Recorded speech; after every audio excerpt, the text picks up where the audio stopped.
It was a horror on the high seas. A cruise ship that ran aground off the Bermuda coast, slamming into a coral reef, leaving passengers stuck for hours, is now headed back to Boston. But this isn't the first time a cruise has turned into a nightmare for some passengers there. So if you are thinking of booking one, Maritime attorney Michael Winkleman has some things that you need to know before you do so. Michael, thanks for being with us this morning. You know, when you look at these numbers here, 23 million passengers will board cruise ships in 2015, and cruise lines will debut 22 new ships this year. So there's currently 421 ships with 482,000 beds. What do potential passengers who are booking these trips need to know?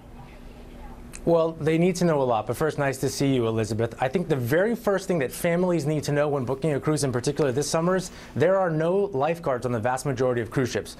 With the exception of Disney cruises, there's no lifeguards. I represent the family of a 4-year-old boy who was hurt this January while on a Caribbean ship.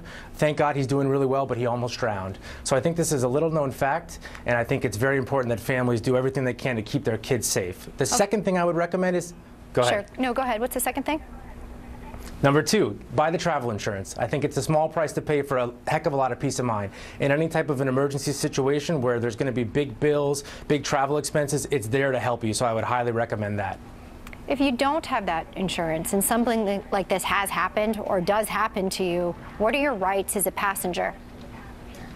Well, I would say the very first thing you should know if something happens to you is the cruise line is no longer your friend. Unfortunately, once you get injured or something bad happens, they go into adversarial mode. And while you might think they're there to help you, they are there to protect themselves. But the question is, what rights do you have? Well, they're all governed by the cruise passenger ticket contract. When you buy that cruise, even though you don't agree to the terms and conditions, there's a 20-page document that says all of your rights. And the most important things that are in there, Elizabeth, are number 1, you have to sue in Miami, Florida, and really important, you have to sue within 1 year, and that's a very limited time frame. So if you don't act quickly to protect your rights, you will be out of luck.